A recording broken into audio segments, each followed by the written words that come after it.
Ekibiina kitudde ne kisalawo awatali kwesalamu olwawo mulimu abafulumyemu nga bawakanya omubaka Betty Namboza ayimiriziddwa ku mirimu gy'obwa Vice President okumala akaseera ka myezi 3 wagenda tekebwawo akakiiko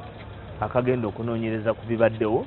kakomewo alyoke ayitibwe naye okujja okwewozaako n'okuwa endowooza ye oluvannyuma awo akakiiko kanaddamu okutuula ne kasalawo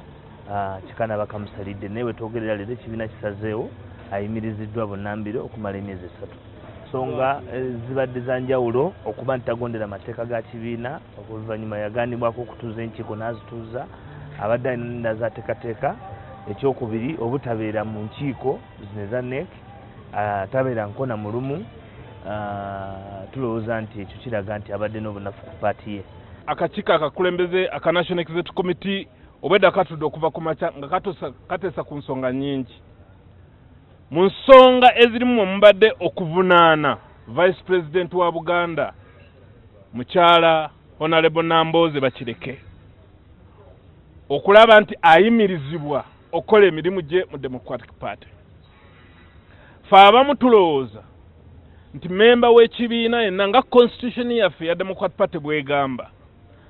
ayina eddembe ng'erya president, ng'erya vice president, ng'erya publicity, ng'erya legal advisor yenna oba n'eri oyo atalina kifo fenna constitution yaffe etwala nga tuli kyenkanya. N'olwekyo tulowooza si kya bulambulukufu ffe okukuba akalulu okujja ku memba yenna eddembe lye eryamuweebwa constitution y'ekibiina kya Democratic Party ne constitution y'eggwanga.